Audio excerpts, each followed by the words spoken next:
torej internet. Pogovarjamo se zdaj že z nekdanjim predsednikom študentskega kluba Mladih Šentjur, ki je ravno kar predal svoj predsednikofon. To pomeni, da je končal mandat enoletni in naprošam te, Grega Jug, da poveš svoje občutke, ob tem pa morda povzameš to leto, v katerem si vodil to organizacijo, ki deluje na območju upravne enote Šentjur pri Celju.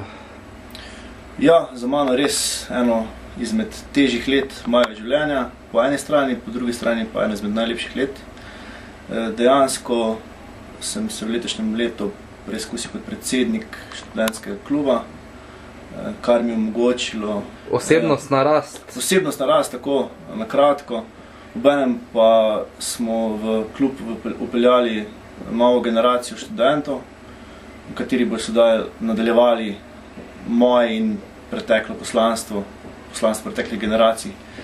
V glavnem leto smo zaključili z nekje 60 prireditvami, kar je praktično ena prireditev na vikend, kar mislim, da je za Šentjur izredno lep uspeh.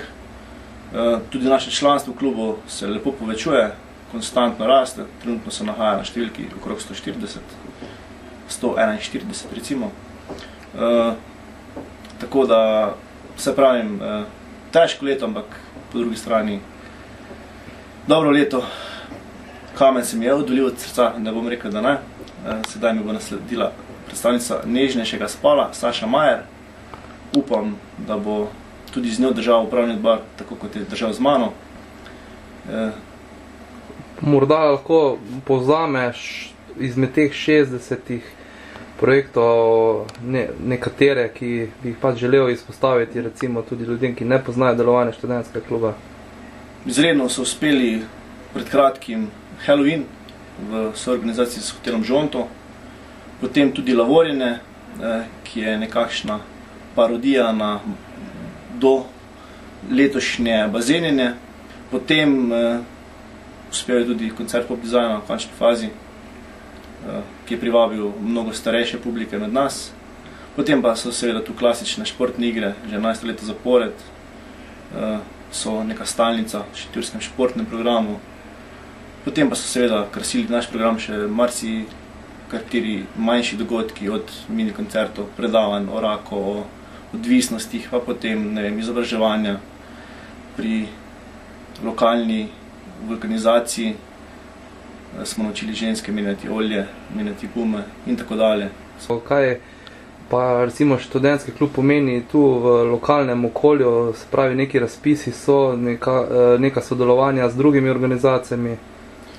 Ja, seveda naša tendenca je, da se povezujemo z vsemi lokalnimi organizacijami, ki imajo cilj nekakšnega izobraževanja oziroma povezovanja ljudi na tem našem okolišu oziroma našem kraju.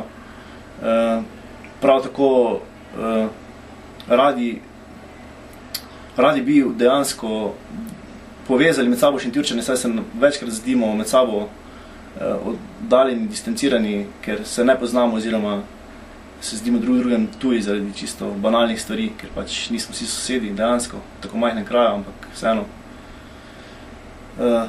Temu težimo, tega si želimo, zato se tudi povezujemo z ostalimi organizacijami. Nažalost je odziv mnogo premajhen, zato pač obenem pozivam, da se udeležite kakšna izmed prireditev nas oziroma okoliških društev in spoznate soseda, ki morda ni vaš sosed. Pa še mogoče stvari, ki bi si jih želel, da jih recimo nasledniki skušajo izvesti?